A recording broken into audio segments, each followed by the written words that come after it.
So I'd like to add my welcome and thanks to the distinguished panel, and also like to start by echoing Her Excellency, the Minister of Education in Botswana's point regarding the value and the importance of education.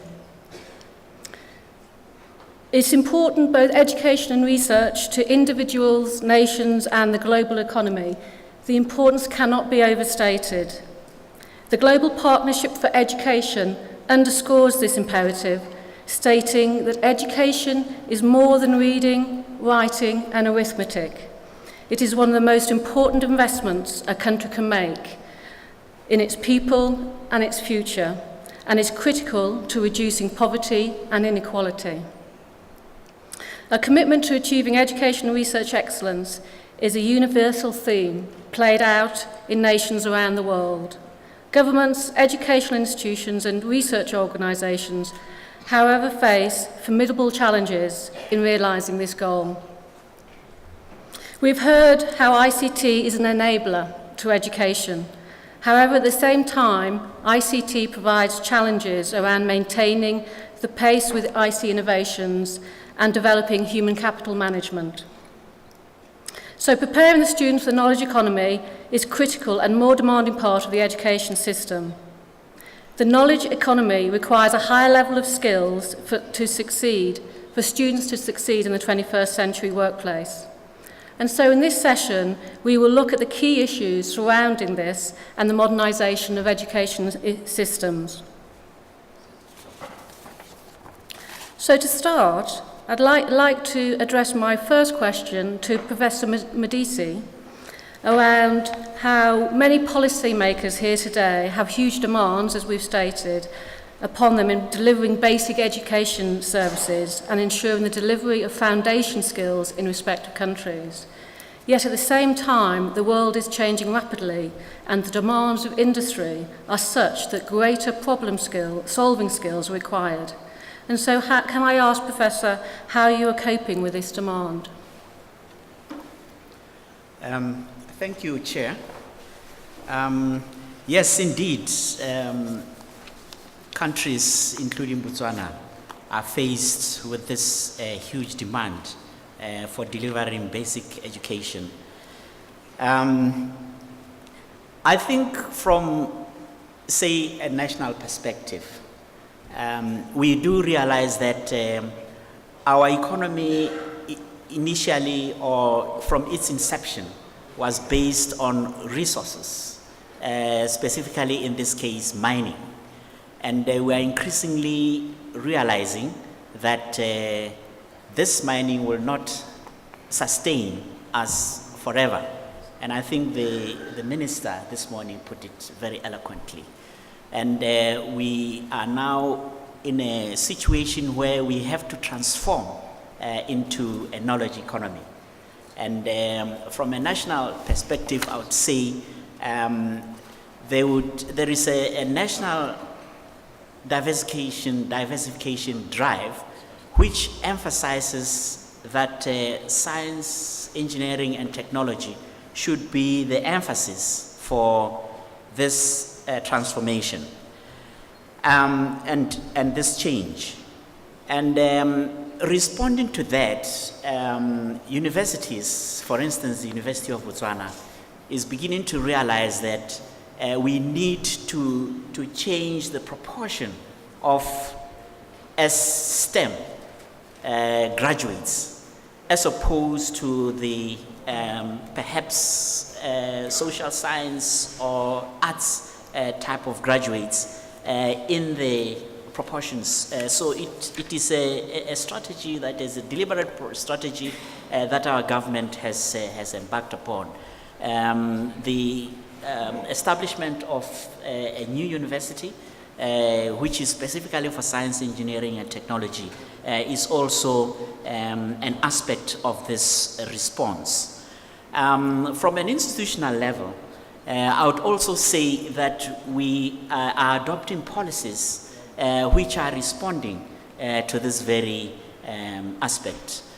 For instance, at the University of Botswana, we have a learning and teaching policy which recognizes that the rote learning type of learning is no longer really the way to go. We need to have students who have certain attributes, critical thinking being one of them,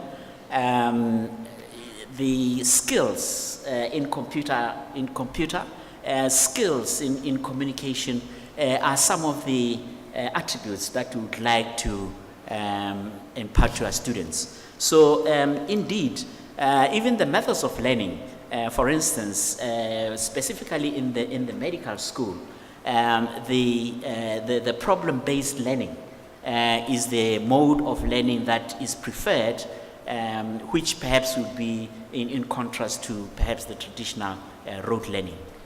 So, Chair, I think I'll stop there for now. I'd like to come back later to your point around diversification and particularly the STEM skills. But before we go on to that, I'd like to turn to Mr. Tsela, Senior Inspector of ICT, Ministry of Education and Training in Swaziland, and pose the same question to you as to what you're doing around greater problem-solving skills and fostering the requirements of business. Thank you very much, Chairperson. In Swaziland, in particular in the education sector, I would say more or less what we are doing is similar to what my professor from the University of Botswana next to me here said, in terms of coming up with policies that are going to give direction in terms of how we want to proceed as a country. For instance, recently, 2 years back in 2011, we launched, the Honorable Minister for Education and Training launched the education and training sector policy, so which actually is sort of a roadmap which gives guidelines on all the subsectors in the ministry.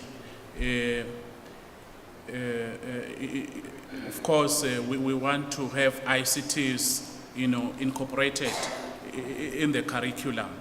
We also have the national infrastructure communication, national communication infrastructure policy. That is also another policy document that we have developed as a country, but that one is housed in the Ministry of ICT. But also that policy has some sections on education, on how we can leverage the ICTs and use them to benefit education.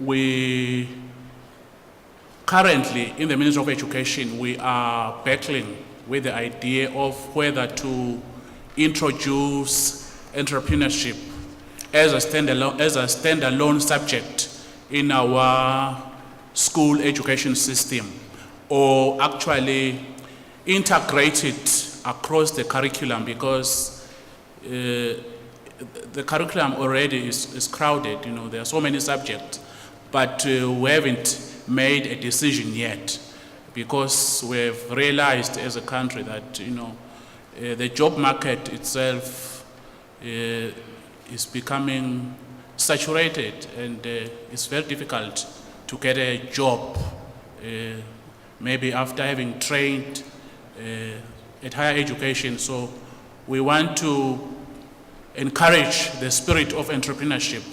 So we want to introduce entrepreneurship or integrate it intensely or immensely in our curriculum. We also, as a country, in the last few years, have introduced pre-vocational education. Actually, we are still piloting it in some of our schools, 16 schools to be exact, in the country. So Swaziland has got four regions. So we have 4 high schools in each region where we are trying to pilot the entrepreneurship, actually the pre-vocational program. And in that program, you have the students specialize either in the design and technology, in agriculture, home economics or business studies, but there are core subjects that all of them do in that pre-vocational education program. And these are entrepreneurship and ICT. So again, there in that program, what we're trying to do as a ministry is to encourage the spirit of entrepreneurship in our learners.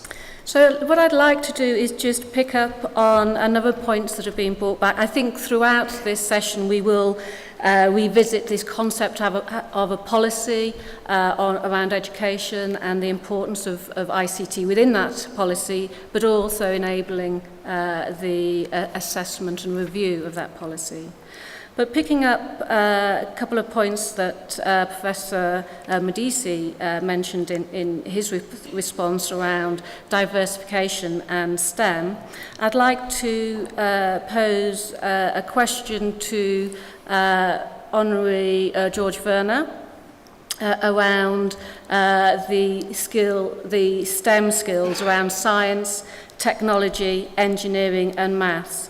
I want to just ask, would you agree that these are the important skills and that they are needed and that there is an achievement gap that needs filling?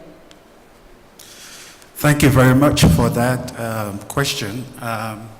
First of all, let me begin by thanking the government of Botswana for the warm welcome and for the partnership with the government of Liberia, particularly in the sector of education.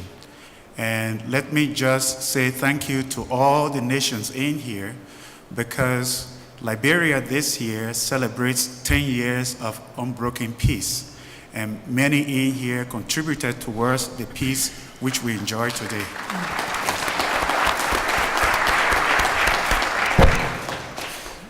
As you know, often what happens during war is not only do institutions break down, infrastructures are destroyed, and often children are left behind.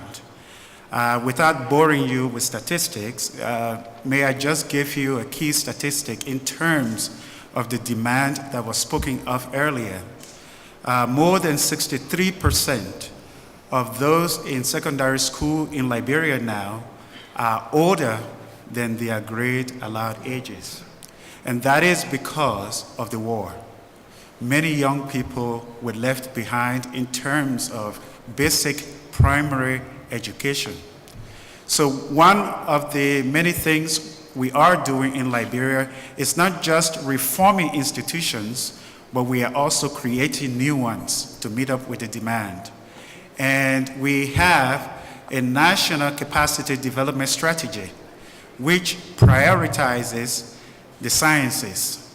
And in this regard, we agree that STEM is very vital to building human capacity, both for the emerging economy we have, with many people investing in Liberia with new discoveries, especially oil, traditional minerals, iron ore, rubber and the like. We need technical skills.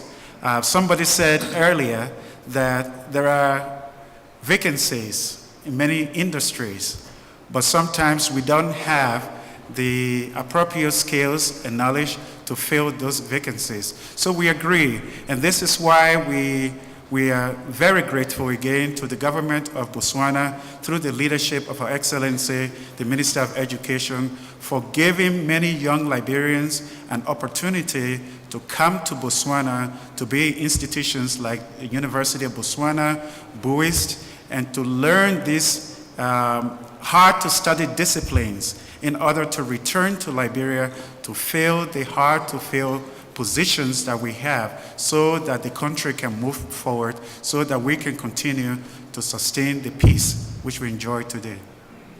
Thank you. And congratulations again on your 10 years of peace. Thank you. So your focus is very much on focusing on the important subjects and then creating new institutions to develop that need, fill that need gap. I'd like to ask Mr. Sabone, the Director of IT, Ministry of Transport and Communications in Botswana then, leading on to how Botswana are addressing the focus on STEM and the achievement gap. Okay, thank you. I would also like to agree that the STEM, science, technology, engineering and maths are critical for innovation. However, other subjects also are equally very pertinent in this regard for innovation. The understanding of the business, looking at the social, the issues related to the society, and even the economic trends, because innovation in itself has to be guided such that it addresses the problems that the society is facing, such that that innovation is contextualized to solve the actual problems that the society is facing. But you talked about the achievement gaps. In Botswana, yes, in terms of the skills, we do have abundant numbers in terms of graduates who have the requisite skills in all the areas. So the gap usually arises after for specialized areas that are the skills that are acquired usually after someone has been in employment for some time. And these are usually in specialized areas. Maybe I can mention areas like maybe networking or system administration. These are the skills that where we usually fill the gaps by training. And this is where institutions can really assist by identifying maybe technologies that are currently prevalent in the market, and they train, because if we have such, then we will be able to employ fresh graduates, and those graduates will be able to hit the ground running. But another issue that is related also to innovation that one can talk of is the environment that is fertile for absorption or to accommodate innovation. Because when you innovate, we have very good innovators in our country, and sometimes that innovation is enjoyed by other countries outside the country, not necessarily us who are in the country, because those innovations are happening elsewhere. So what will be key, especially in terms of policy, it will be for our own policy to create an environment whereby when you innovate, then your innovation can be sustained and be developed, and such that at the end of the day, the country can benefit from that innovation, and the innovator themselves, they can benefit. So sometimes they are good innovation, we take them somewhere, they win very top awards elsewhere, but the actual development does not necessarily happen in the country. Thank you. Thank you. I think a couple of key points coming out of your response there was obviously the importance of knowledge sharing and learning from everybody. It's wonderful to see so many people in the room here today. And your other point was about learning from within the workplace and the field, what many people are needing. So I'd like to ask Professor Duwiejua, hopefully welcome, hopefully you've settled into the panel. I'd like to ask you with regard to if we are putting too many demands on the education system and on policymakers when so many of the problem skills of the knowledge economy are actually learned in the workplace and in the field. Or are there improvements that can be made in the teaching and the curriculum to foster this critical thinking and the knowledge we've gained in the field and the workplace? Thank you very much. No, I do not think we are asking too much of educational institutions when we expect them before service to teach students how to think critically. At the workplace, most employers would expect that students coming in, even during the interviews, to exhibit some level of ability to think critically. And therefore, if you want to give an advantage to your students, they have to start early and learn how to think critically. At workplace, some of them they will retrain them, but that will be building on what they have learned from the institutions.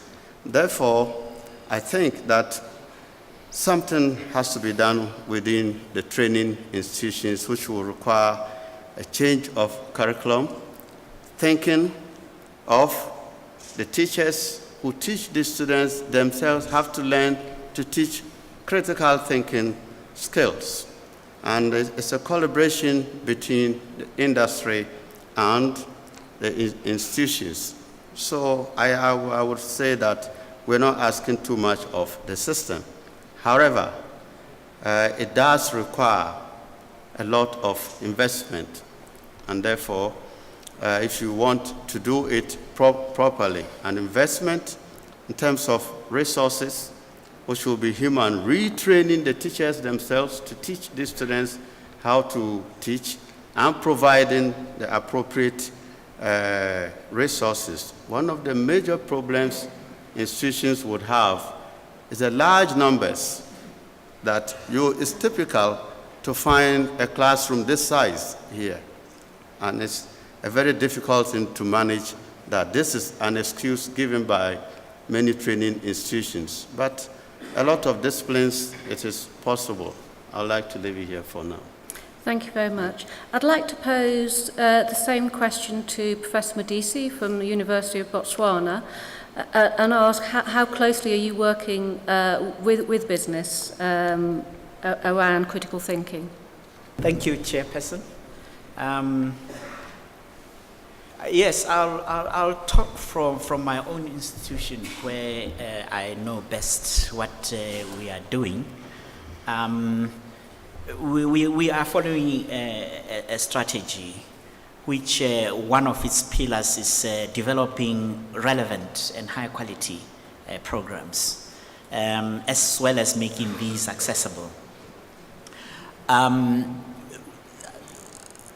I think the internship is one of the infusions that we try to bring into many of the disciplines, especially the engineering, science and technology discipline, such that there is a period when classes are not running that students can spend some time with industry. The challenge there is our private sector, which has these industries, is small. And sometimes you have more students than positions that can be found. But I think it's a transformation that is ongoing, that is addressing that particular problem. I don't know, I think we had spent we had a mindset that in order to educate our students is to send them to other countries to learn specialized skills. But we are increasingly realizing that we do have the capacity and the ability to train these students in our own institutions. So as I mentioned earlier, there is a pillar to develop programs that are relevant to the demands in the economy. And I think one of my colleagues here has mentioned it. We are also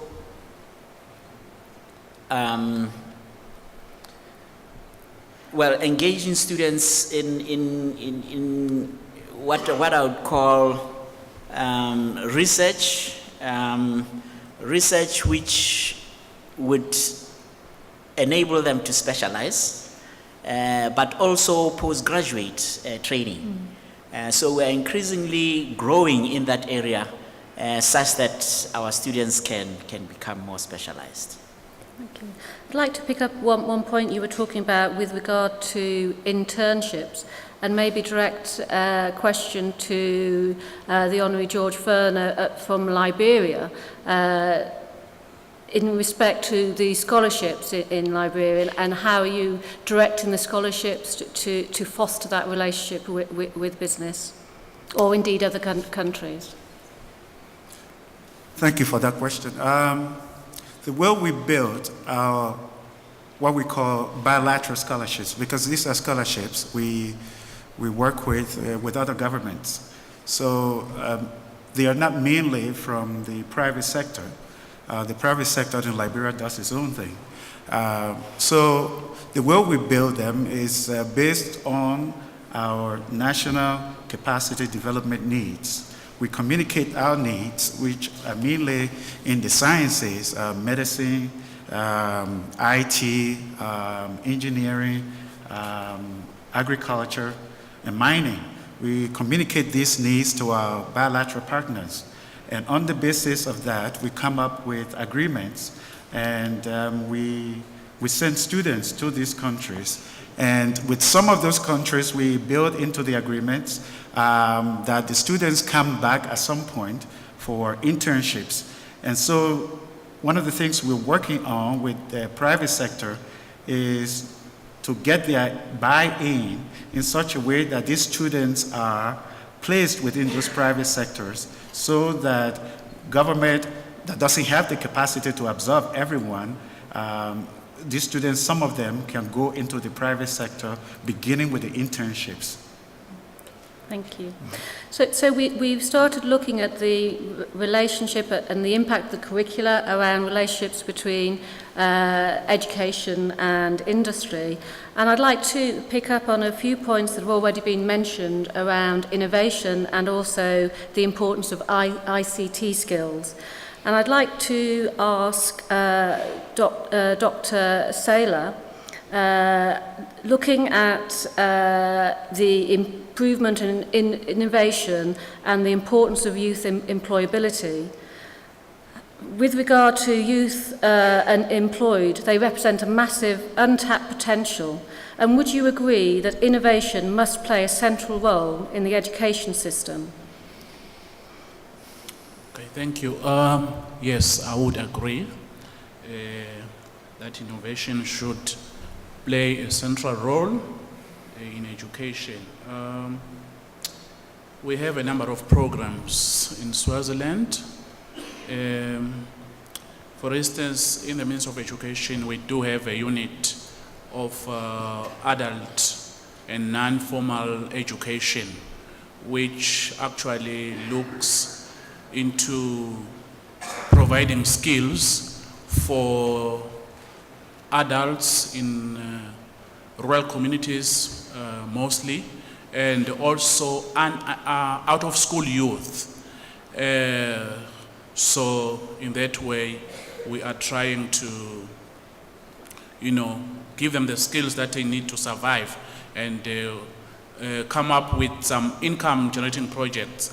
And in this unit, the adult and non-formal education unit, we also have the learners there in the rural education centers taking, ICT courses. Is one of the courses that they take. It's one of the programs that we offer in this unit. So we're trying to give them the skills required to be self-sufficient and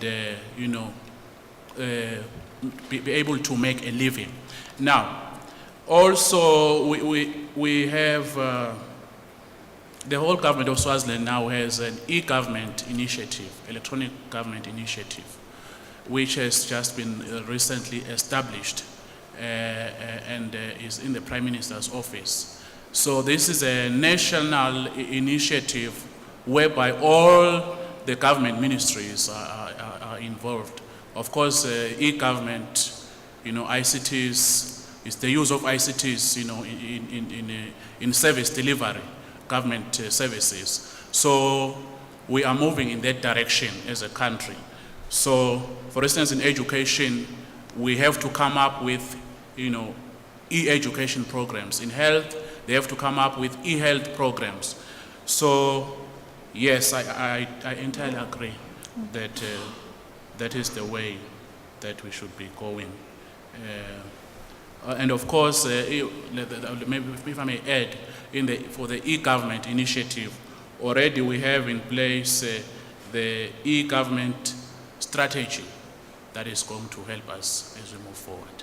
Okay, thank you. I think you raise an important point that many countries in Africa have e-government strategies, and that just really underpins the importance of ICT skills and the provision of training for ICT skills.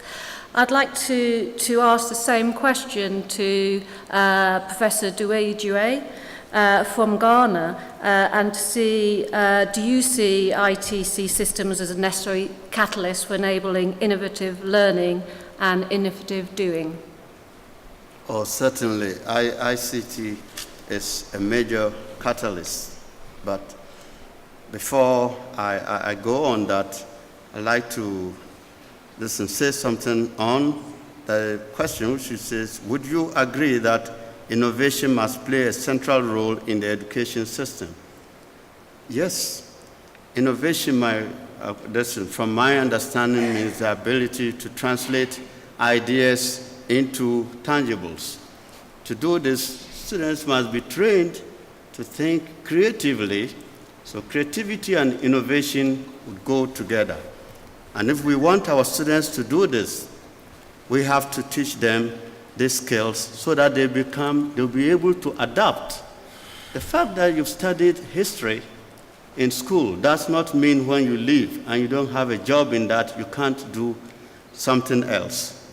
If you have taught a student to think creatively and be innovative, he would see opportunities where probably other people would not see. So it's a combination of several factors, including entrepreneurship. And these things, ICT, can be used to the benefit of the student if you've taught him the basic skills of how to study on his own. With the ICT, the whole world is at your disposal, and you can. Sit here, and what you don't even know, contact somebody else you haven't met, and he would contribute to what you want and show you ways on how to do that. So ICT is certainly a major catalyst for innovation. Thank you for that. We've talked about the importance of ICT in curricula, and picking up on your point, do you see that the education systems are ready for the challenges posed by ICT in education, and do you think it requires fundamental change in the structure of schools and universities? Yes, it does, because many of us sitting here have been taught, and we teach using the traditional methods. The structures must change if we have to teach our students the skills that are currently required. And therefore, the way we teach must change. If you look at even the infrastructure, a lot of things would have to change. The distance learning modes would have to be introduced, and also the fact that the student does not necessarily have to be physically present to take part in a particular class is an important thing. These are all part of structural changes that we should be able to accommodate. And one of the things when some of us started very early, we often said we didn't have access to literature. It is not the same now. And so the infrastructure, if you have that, you can sit in Botswana and have access to whatever anybody in America has. So everything must change. I do agree. Okay, thank yes. You. And so when we're looking at the provision and changing the institutions, the important thing is ensuring that students can meet the required level. And I know we were talking about being able to assess the level of students. So I'd like to ask Professor Modisi from the University of Botswana how you are managing to identify the assessment and the necessary skills required from students. No, thank you, Chair.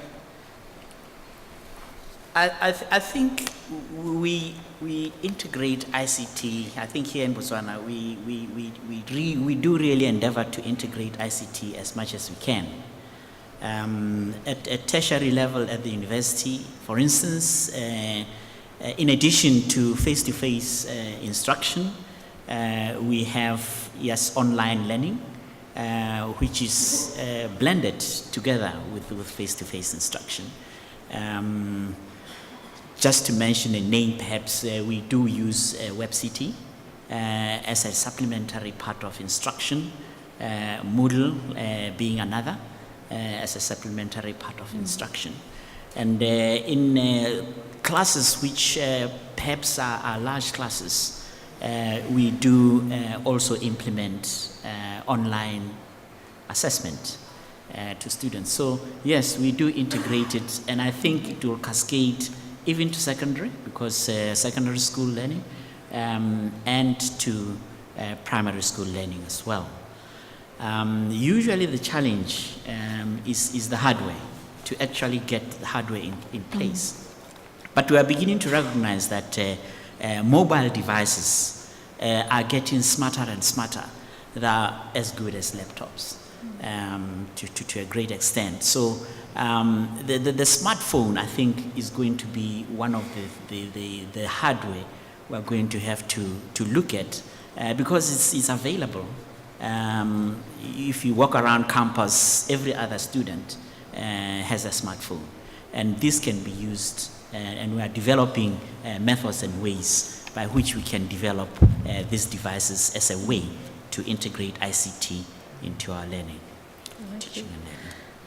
I know many countries are considering assessing children at their age rather than their level of education. And I'd like to come back to Honorary George Werner from Liberia. You were talking about having to catch up. Many of your countrymen catching up, and so you've got maybe some of the older people at a low level of education. And how are you looking at the assessment and utilisation of ITC skills there? So the first approach we have taken is to realize that this challenge does exist. And so we are partnering with friendly countries and the private sector to build new structures. We now building vocational training centers. We've asked for USAID to come in to help us train teachers to be in these institutions and to carry out those assessments. And we are at the initial stages of these preparations.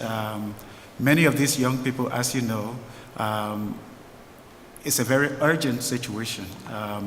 We're facing this challenge knowing that we are behind. So these assessments will come, but first we are building the institutions based on capacity assessments. Okay, thank you. So I think there's general agreement then that these systems are important to monitor to the student outcomes and therefore back to the successful success of government policy. So what I'd like to ask Mr. Tsela is, are we ready to implement such reporting systems in African education ministries and schools and colleges and universities? Yeah, it's a difficult question, whether we are ready or not to implement this. I think it depends, really, on a number of factors. Because, For instance, I would make an example, say maybe of my country, Swaziland, where I come from. We are still a developing country, and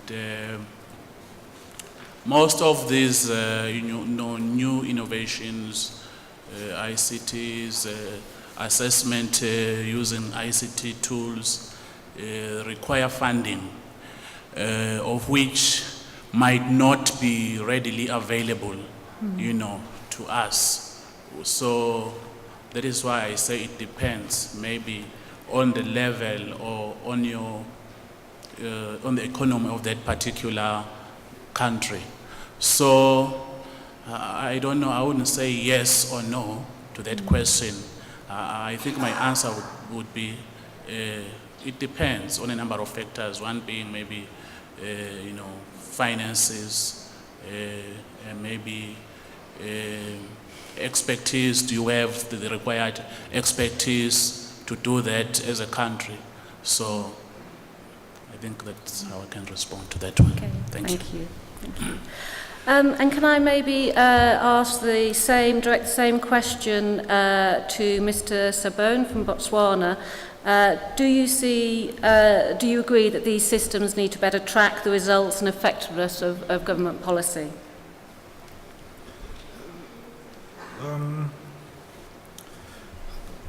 Yes, I think before some of the changes are made, what can happen is that before the changes are effected back at the teaching institutions, then what can happen is that when that demand is realized, then we can set the baseline at that time to see the shortfalls that were at the time, or the outputs, or the pain point as at that time, such that after the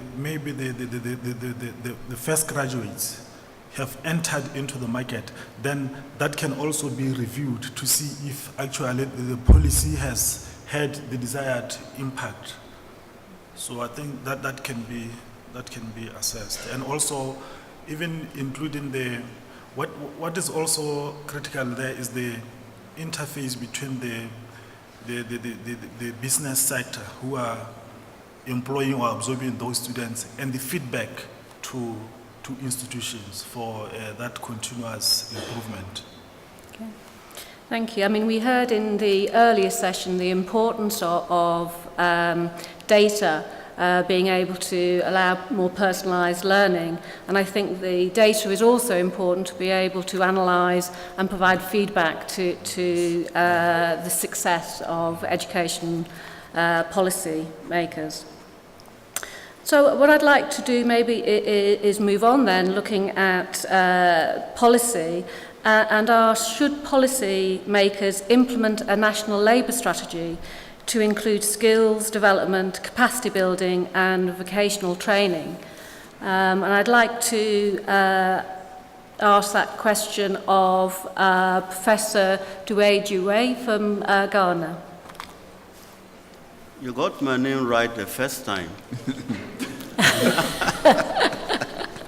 Thank you very much.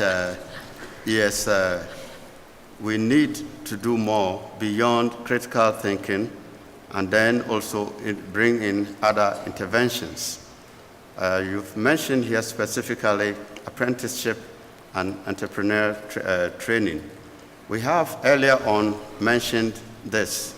Apprenticeship is very important during the course of any program that links the student to the world of practice. And it is something not just for the student himself only, but the teacher too. Most of whom may be based maybe in a university, they themselves need to know what is happening.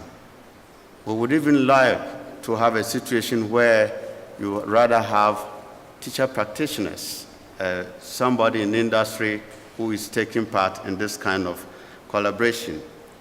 But beyond that, other types of interventions, which I think we should be looking at, is the literature will mention the 4 C's. Critical thinking is just one of them. It is not in isolation. You think critically, then the ability to work in a team. Collaborative work is very important. It's something you have to, it's another intervention which has to be taught. Creativity, I have mentioned that. And finally, most important, no matter what you do, if you cannot communicate that effectively, then all will be lost. So it is important that students are taught how to communicate their ideas effectively, sell them, and also learn how to communicate with other colleagues. I mean, learning maybe a second language. My country is surrounded by French-speaking countries, and yet we do not speak French, which is a disaster. See, it shouldn't be so. So I'll leave it there. Okay, thank you. And I'm conscious of time, and maybe I should quit while I'm before I have to pronounce any more names. But I'm conscious that we've got lots more questions and a lot more discussion to be had, and we're not going to get through them all with time. So I'd like to maybe just ask any of the members of panel if there were any points you particularly wanted to make before we close up. Yes? I would like to make 2 points, which perhaps are philosophical in nature, but those with IT expertise perhaps can translate them into more tangible interventions. Many of us, and we're speaking in terms of context now, many of us come from contexts in which one would like to see education outside of the urban areas transformed. How technology bridges that is a challenge. In the communities that are far away from cities, there is no energy, for example, no electricity in many places, and children have to go to school. Can technology look into ways of bringing solar-enabled laptops to students and to teachers in the classrooms outside of the city environment? So that's one point I would like to make. The second point is, I believe, like many of us here do, that the African child by nature is resilient and has a lot of creativity. Contextualized, therefore, can we build on the strength of the African child using technology, available technology? Strengths such as, you go in many communities, children are learning how to fix things, how to make things, how to imagine their own world. If modern technology can be with those children, watch them, and see how they imagine their own society, and in so doing, build technology for those children, for their communities, that would be helpful. Thank you. Okay, thank you. Anybody else like to make a point? Yes. For countries like Botswana, where we already have lots of graduates who are ready to innovate, really what I feel we should be doing is to create environments where our people or our students or innovators can make profit or sell those ideas such that at the end of the day there is benefit, and we can also sell them outside. I think this is because this can really solve our unemployment rather than be struggling to get maybe the state-of-the-art solutions from outside. Maybe we can make deliberate and skewed policies towards adopting our own solutions and nurturing them, such that at the end of the day, they can be able to compete with other solutions from elsewhere. Rather than take all those solutions, maybe have our own solutions, benchmark against the best, and continue to compare, so that we don't have a wholesale buy-in. Thank you. Thank you. Okay, so I'd like to bring this panel session to a close.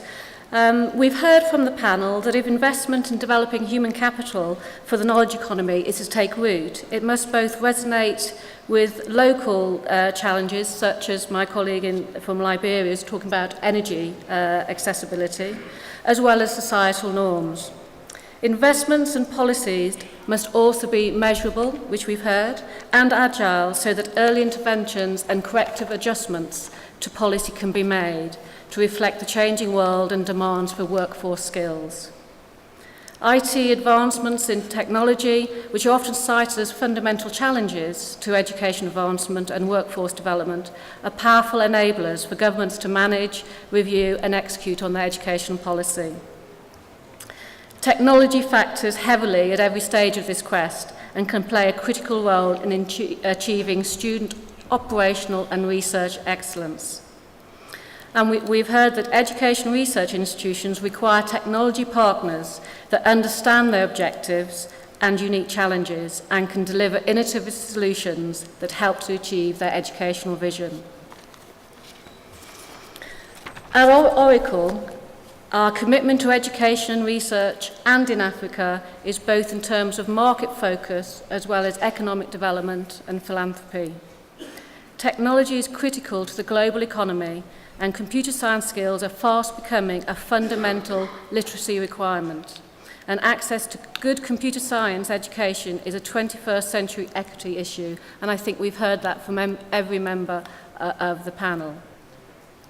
And so we enable this by providing faculty from around the globe with world-class resources and training to prepare to bring them state-of-the-art curricula and technology to the classroom. Our deep level of engagement and commitment is designed to spark student interest in computer science and prepare them for the careers of tomorrow. In Africa alone, the Oracle Academy works to educate the educators and provide IT skills curricula to 1,500 education institutions in delivering modern-day technology to nearly 242,000 students. Within Oracle ourselves, we are building, growing and training our talent through a new Oracle Sales Academy. Currently in Africa, 53 interns are engaged in a program which comprises of rigorous sales training, mentorship, entry-level sales activities, and the opportunity to shadow more experienced professionals. At the end of the internship, candidates will graduate from the Sales Academy armed with on-the-job experience and industry-relevant skills. And there I'm hoping from the point of view of supporting your goals around employability. We aim to retain, wherever possible, our interns after their 12-month internship and encourage the remainder to find employment in our wide Oracle partner ecosystem. I would like to bring this session to a close by thanking my distinguished panel and by playing a small video which I hope will reflect on comments from the panel and also pick up on the African child. Oracle is dedicated to upskilling and educating youths in Africa. This with the aim of growing a wider human capital base in the future. One of the great assets that Africa has is the youth. It's an asset, but it's a challenge because obviously these young people need to be trained so that there are better chances to find employment, which is an issue in many countries in Africa. The Oracle Academy offers students and teachers tuition and courseware for Java development, database design, and business applications.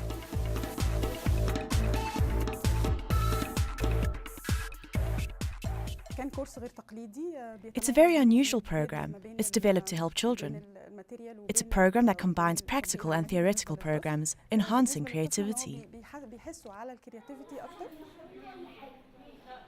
My favorite course is database for modeling with SQL because I make a design for a school. It contains teachers, students, and classes. Oracle is also committed to social upliftment programs as part of its corporate leadership initiatives. One of its projects is the Bonelopele Oracle Secondary School in South Africa. It's a school we've built in partnership with the Department of Education in South Africa. The area of Kaalfontein where you found the school is a very disadvantaged community. The kids who are joining us here today and who attend the school, almost 1,300 of them, are all from predominantly broken families, and it is a no-fee school. It's funded by the department. And then obviously Oracle. So Oracle's very involved in sort of progressing ICT within the school, as well as giving the teachers and the children an opportunity to get exposed to very much new and different technology that they wouldn't normally get exposed to. We are really focused on the route Oracle is taking, and we're happy to see that as a corporate, we're making it the technology partner of choice. Thank you.